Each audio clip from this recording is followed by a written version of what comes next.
ચોમાસાની ઋતુ શરૂ થઈ ગઈ હોવા છતાં આણંદ જિલ્લામાં વરસાદ ખેંચાતા ખેડૂતો ચિંતિત બન્યા છે। વરસાદના અભાવે અસહ્ય બાફ, ગરમી અને વાવણીની ચિંતા વચ્ચે આણંદ શહેરના મુસ્લિમ સમાજ દ્વારા હજરત દુધાધારી શાહ બાવાના આસ્થાના પર વિશેષ દુઆ કરવામાં આવી। બોરસદ ચોકડી ઓવરબ્રિજ પાસે આવેલા આસ્થાના પર આગેવાનોએ ફૂલોની ચાદર ચડાવી અલ્લાહ સમક્ષ મેઘ મહેર માટે હાથ ઉઠાવ્યા।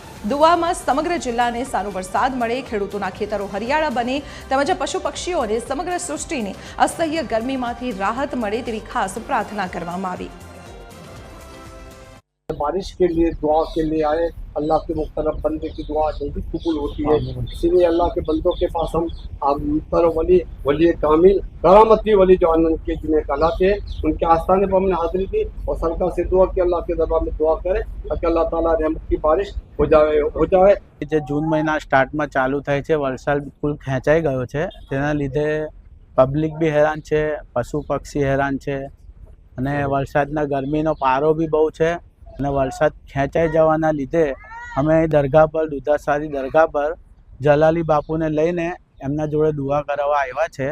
અમારા મુસ્લિમ સમાજના આગેવાનો છે, મહેમલ સમાજના સામાજિક કાર્યકર્તા આગેવાનો બધા ભેગા થઈ અને દુધાસારી બાવા આગળ અલ્લાહ જોડે મોહરમ મહિનાની બરકતથી ઇમામ હુસૈનના સદકે તુફેલમાં અલ્લાહ રહેમતોવાળી વરસાદ વરસાઈ દે અને બધી પબ્લિક, પશુ પક્ષી અને જેટલા જીવજાતિઓ છે બધાને રાહત થઈ જાય એ માટે અમે દુઆ કરવા આવ્યા છે।